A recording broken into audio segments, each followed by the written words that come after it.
Bon, nouvelle vidéo du minimum de survie grammaticale, c'est la vidéo numéro 15, et c'est une vidéo un petit peu à part. J'ai regroupé ensemble ce que j'ai qualifié de conjugaisons particulières. Je les ai sorties du lot général des conjugaisons pour les mettre à part, pour attirer votre attention dessus. Alors bien entendu, le plan de la vidéo, on commencera par voir la diphtongue, ensuite les verbes à affaiblissement ou alternance, les deux termes sont utilisés, et le conditionnel. Donc là par contre, j'ai bien fait les choses, vous pouvez vous repérer aux couleurs en faisant défiler les miniatures en bas sur YouTube, vous pourrez vous repérer comme ça un petit peu plus facilement. Alors, conjugaison particulière, je l'ai déjà dit, et la diphtongue, je l'ai déjà dit aussi, c'est le début. Alors, la diphtongue, qu'est-ce que c'est? Alors, c'est une conjugaison particulière qui ne se fait que au présent. Et remarquez bien que j'ai mis un pluriel à présent. Ce n'est pas tout à fait un hasard, parce que ça comprend le présent d'indicatif, le présent du subjonctif, et l'impératif qui est considéré comme un présent. Ensuite, la voyelle du radical se dédouble. C'est sa caractéristique la plus importante pour cette diphtongue. La voyelle du radical se dédouble. Alors attention, il faut bien être capable de trouver le radical du verbe. Ne pas confondre avec un préfixe, ne pas confondre avec la terminaison. Le radical, grosso modo, pour le trouver, le radical, vous prenez votre verbe à l'infinitif, vous enlevez la terminaison de l'infinitif, verbe en AR, ER, IR, et ce que vous avez juste avant, c'est le radical. Exemple, pour le verbe pensar, vous avez ici la terminaison, le radical se trouve juste avant. Vous pourriez avoir un préfixe encore devant. Vous pourriez avoir compensar, C-O-M, plus le verbe pensar. Ça serait le verbe compenser en français. Compensar. Donc vous voyez que ça n'est pas forcément la première voyelle qui se dédouble, c'est la voyelle du radical. Attention à ça. Et un verbe à l'infinitif se construit toujours avec le radical suivi de la terminaison. Et il peut y avoir devant toute une série de préfixes. Ensuite, alors dans ces voyelles, qu'est-ce qui se passe? Le « et » devient « ie », le « o » et le « u », très rare le « u », enfin la « ou » plus exactement, deviennent « oué ». Ça marche un petit peu comme en français. Vous avez le verbe venir, et quand vous le conjuguez au présent, ça donne je viens.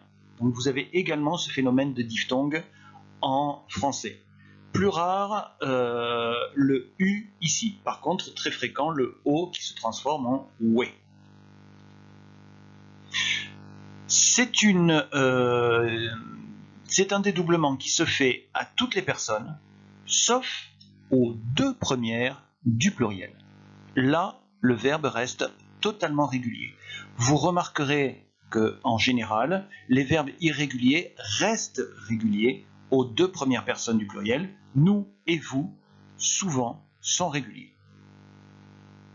Alors regardons le verbe pensar que nous avons vu tout à l'heure. Donc vous avez la voyelle du radical qui est en jaune ici, et si vous avez bien compris les 4 règles qui se trouvent là, vous devez être capable de conjuguer ce verbe-là au présent.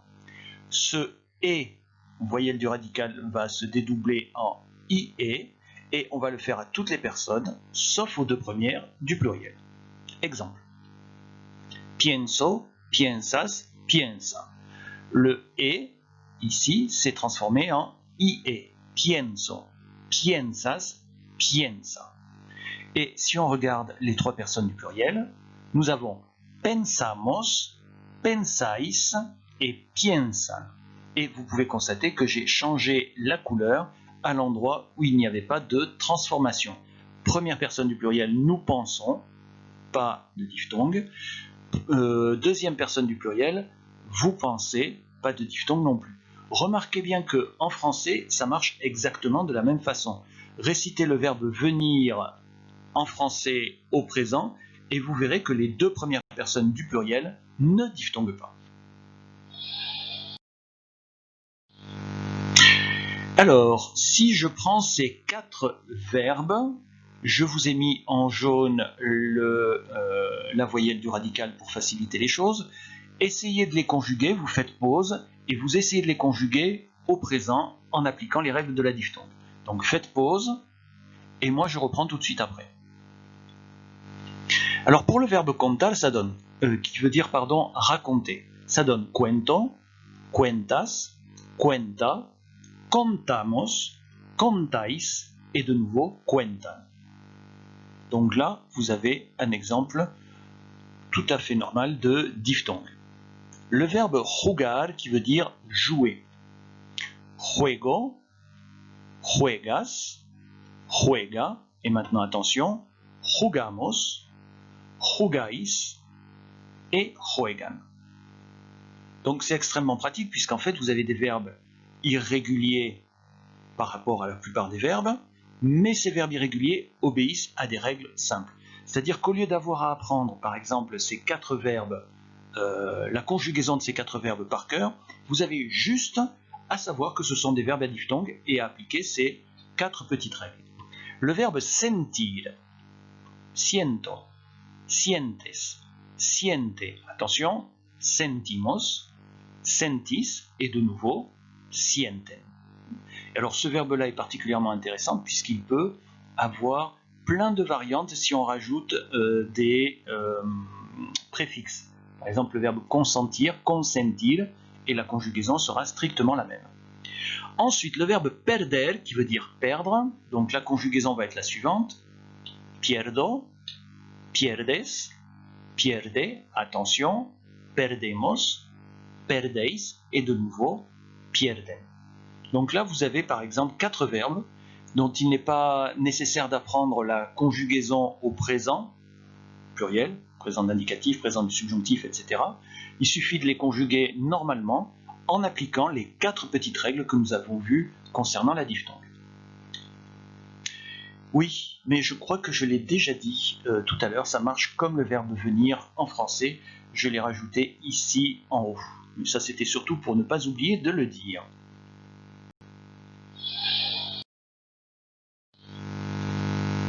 Alors maintenant, les verbes à affaiblissement ou alternance. Vous allez voir que le système est assez semblable. Des différences, bien entendu, sinon ça serait trop facile, mais c'est à peu près la même chose. Alors, ça se fait à l'indicatif présent, mais également au subjonctif présent, à l'impératif, à la 3e personne du passé simple, et petit point de suspension. Voilà, c'est un petit peu plus compliqué. Pour l'instant, nous, on va se fixer surtout sur l'indicatif présent. La voyelle du radical se transforme. Ah, attention, j'ai dit qu'elle se transforme. Je n'ai pas dit qu'elle se dédoublait. Donc, il y a une différence. Qu'est-ce qui se passe? Eh bien, le « et » devient « i » et le « o » devient « ou ». Donc, pas de diphtongue. On alterne, en réalité, le « e » et le « i ». On alterne le « o » et le « u ».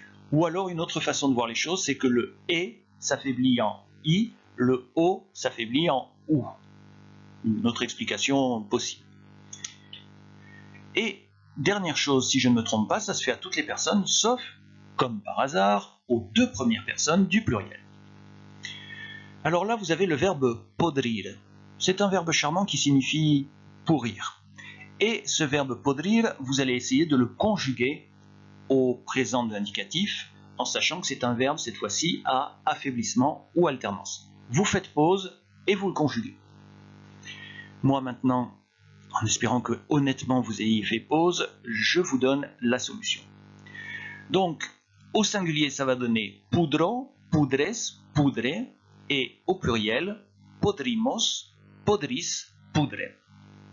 Alors vous voyez que ici et là, 1re personne du pluriel et 2e personne du pluriel, j'ai changé la couleur puisqu'ici il n'y a pas de transformation de la voyelle, ça reste régulier. Eh bien, on va faire la même chose avec un certain nombre d'autres verbes. Vous avez le verbe pedir qui veut dire demander. Alors pas demander au sens de poser une question, c'est demander au sens de on attend quelque chose en échange, une information, un objet, un service. Je vous ai mis le verbe repetir qui veut dire répéter, et vous voyez qu'ici vous avez un préfixe. Vous avez le verbe seguir qui veut dire, pour simplifier, continuer à ou suivre. Et vous avez le verbe reír qui veut dire rire, et que j'ai mis là exprès parce que certains élèves sont troublés par la conjugaison de ce verbe au présent. Bien, je vais vous demander maintenant de faire pause et de conjuguer chacun de ces verbes. Oui, j'ai fait un petit silence pour symboliser la pause. Alors maintenant, le verbe pedir, on le conjugue au présent. Pido, je demande. Pides, tu demandes. Pide, il ou elle demande. Pedimos, nous demandons. Pedis, vous demandez. Et piden, il demande. Ensuite, le verbe répéter. Repito, repites, repite, ou j'ai oublié de le mettre en jaune. Alors si jamais sur la vidéo ça apparaît en jaune, ici, là, ça voudra dire que j'ai pensé à corriger. Ensuite, repetimos, repetis et repiten. Le verbe seguir, continuer ou suivre. Sigo, alors là il y a une petite particularité, je dois reconnaître, ici, à cause de l'apparition du O, le U disparaît. D'accord ? Mais c'est vraiment une irrégularité supplémentaire. Sigues, sigue, seguimos, seguis, et de nouveau, siguen. Alors maintenant, le verbe reír, le verbe rire, ça donne rio, oui, c'est juste, ries, rie, reímos, reís et rien. Et je vois que ici, j'ai oublié de mettre la lettre E couleur saumon. Alors si jamais c'est corrigé, ça voudra dire que j'y aurais pensé, ce qui sera déjà pas mal. Ah, j'ai mis la correction après. Ah là aussi, c'est bizarre. Bon, on va laisser comme ça.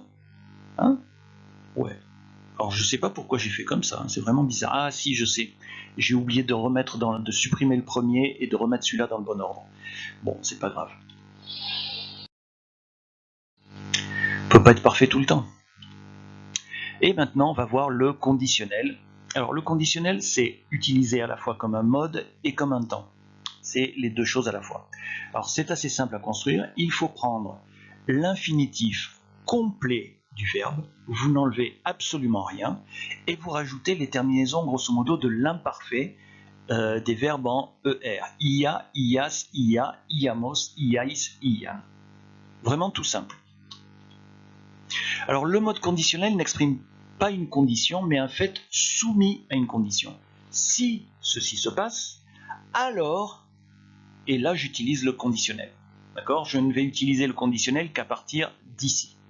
Je commence par poser une condition, et si cette condition se réalise, alors il pourrait se passer ceci ou cela. Donc attention à ça. Ensuite, si la condition est irréalisable, elle doit être énoncée à l'imparfait du subjonctif. Ça complique, hein. Par exemple, si estudiaras, subjonctif imparfait, si jamais tu étudiais, alors vraiment j'envisage difficilement cette possibilité, tu aurais de bonnes notes. Sacarías buenas notas. Cette partie-là en collège, elle est un peu difficile. On ne va pas l'utiliser, je vous rassure. Mais bon, si jamais vous avez besoin du conditionnel après le collège, ça serait pas mal de revenir là-dessus. S'il s'agit d'une condition réalisable, elle est exprimée au présent de l'indicatif. Le fait soumis à une condition s'exprimera au futur de l'indicatif. Donc, il y a des degrés. Si on pense que la condition est réalisable, si estudias, il y a de fortes chances pour que tu étudies, sacarás buenas notas, tu auras de bonnes notes. C'est-à-dire, ça se réalisera plus à coup sûr. Le futur ici indique que la condition a plus de chances de se réaliser que le subjonctif, que le conditionnel, pardon.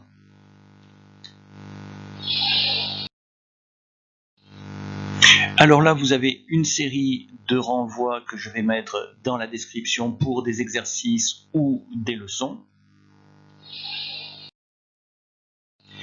Et nous sommes arrivés à la fin. Et j'ai oublié de mettre les acclamations. Voilà, bon courage et on se retrouve pour la prochaine vidéo.